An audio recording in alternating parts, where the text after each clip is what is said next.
Hello YouTube, I'm Zach, you're watching Zach DTV, the place for interesting news from around the net.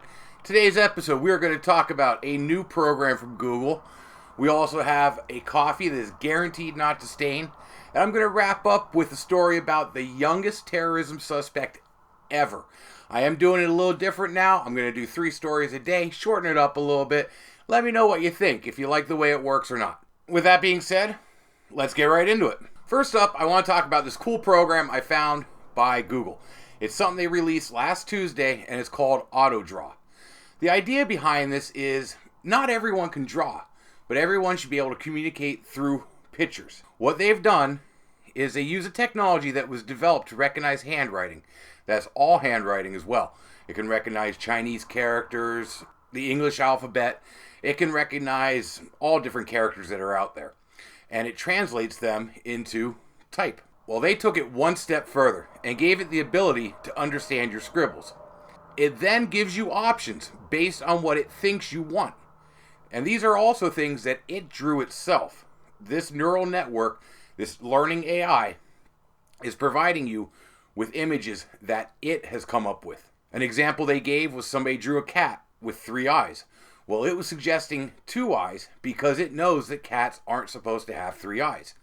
That's pretty neat, right? And as more people use this program, the AI is going to continue learning and it's going to get more precise over time. As far as real-world applications for this go, I don't know. But as you can see, it does a pretty good job figuring out what you're trying to draw. Pretty neat, right? My next story was suggested by Jen over on Cinternet Entertainment. And if you like vlogs and food reviews and some other great content with a southern flair, go ahead and check out her channel. I'll link it in the description below. This story is about coffee. Now, I've talked about coffee before on this channel, the strongest brew ever. I covered that one. Well, this is a coffee that is guaranteed not to stain. Adam and David are the brothers who came up with CLR CFF. CLR is kind of a weird one for me because I think of the stuff you use to scrub a coffee pot, not coffee itself. Anyway, now they describe it as a potent cold brew. They're keeping the process secret. They don't want to let you know how it's done, but they guarantee it's safe. Trust them. It is made with Arabica beans. It contains no sweeteners and no added chemical. It does have 100 milligrams of caffeine per 200 milliliter serving. So that puts it right on par with your Taster's Choice or Maxwell House, just a normal cup of coffee. The thing is, it's clear. Won't stain your teeth, won't stain your clothes. Now, a person who did a taste test on this says that it is odd but not unpleasant. In fact, it is very drinkable. Another person who tried it out said it needs a dose of rum. And one person did say it has an aftertaste like a cheap wine. So there's a bunch of varied opinions here. Give it a try, see what you think for yourself. The downside is, if you want to try this, you got to go to like Whole Foods in London. It's only being sold in London right now. Or, of course, you can order it online. There is a 4-week wait time, though. They're suggesting deliveries will be there in 4 weeks due to high demand. But for $7.50, you can get 2 200 milliliter bottles, which honestly, that's about $3.25 per cup of coffee. A little expensive for my taste, but if you'll keep your teeth clean, it might be worth it. This feels so weird to be coming to my 3rd and final story already. It's too fast for me here. I want to talk to you guys about Harvey. He is a 3-month-old British child who was a terrorism suspect.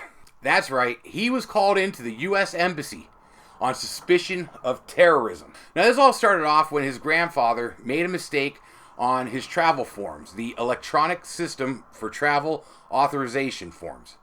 This is something you need if you want to travel from the UK to America. And they're planning on going on a vacation over here in the US. They're going to go spend an extended vacation in Florida. I won't even talk about that. I think it's a poor choice. But Paul, the grandfather here, had filled out forms properly for himself and 5 other family members. Unfortunately, he mistakenly checked a box on little Harvey's form. The box he checked was, do you seek to engage in or have you ever engaged in terrorist activities, espionage, sabotage, or genocide? Let's talk about that for a second. This is on a form so you can travel to the United States. How many terrorists do you believe are going to check that box? Yeah, I'm going to come over and terrorize, maybe a little bit of genocide on the side. Really? Come on, people. But because of this mistake, they had to put Harvey in a car and do a 10-hour round trip to London to visit the U.S. Embassy for questioning to clear this kid of terrorism charges before they were allowed to travel to the U.S. Of course, he was cleared of all charges. And while he's not a terrorist, his grandfather did say that Harvey has sabotaged quite a few diapers in his time. At least he's got a sense of humor about the whole thing. Well, with that, I'm going to wrap it up for the day. What do you guys think about my new shorter format? Does it work for you? Should I go longer? Let me know what you think.